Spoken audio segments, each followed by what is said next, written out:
Ferrari does not build one-off cars to say goodbye. It builds them to show you what is coming next.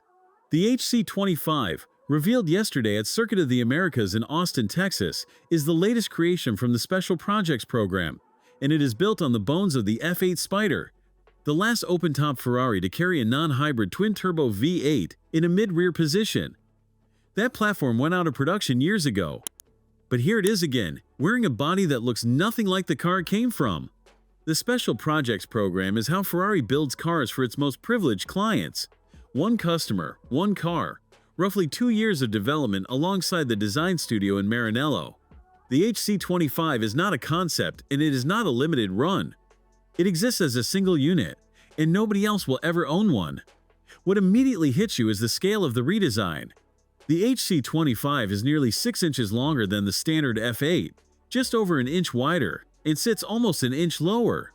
Those proportions shift the entire stance of the car, and the result is something that feels closer to a concept sketch than a road-legal vehicle.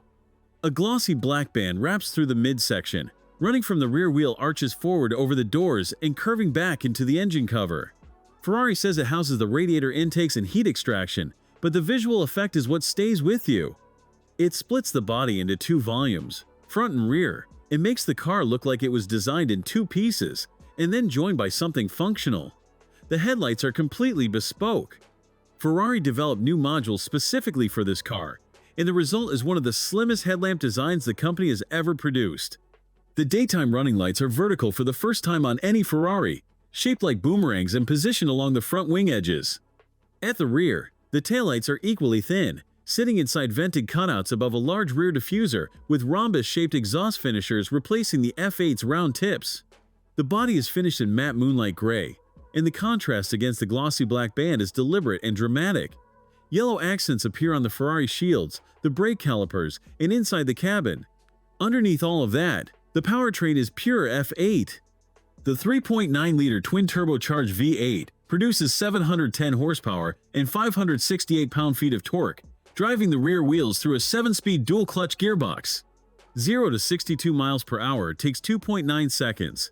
Top speed is 211 miles per hour. There is no hybrid assistance, no electric motor, no battery, just the engine and the road.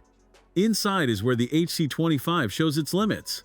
The dashboard, the controls, the steering wheel, the gauge cluster, all of it is carried over from the F8 Spider with minimal changes. The upholstery is new, a great technical fabric with yellow boomerang-shaped graphics that echo the exterior lighting signature. It looks good on its own terms. But for a car that took 2 years to develop and sits comfortably in 7-figure territory, the fact that the interior architecture is essentially unchanged is worth noting. The exterior represents the future.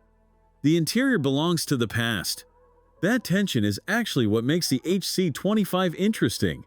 Ferrari is clearly using this car to test design ideas that will eventually appear on production models.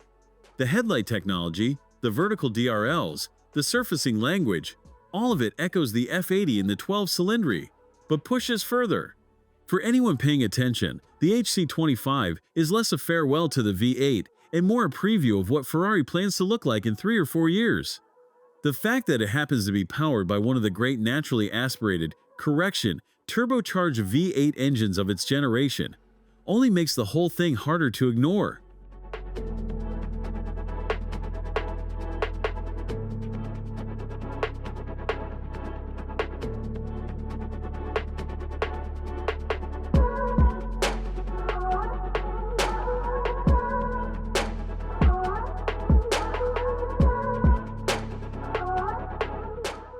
Thanks for watching. If you enjoyed this video, hit that like button and subscribe for more content just like this. Leave a comment below with your thoughts or questions. I read every single one. And don't forget to click the bell icon to get notified about my next upload. See you in the next video.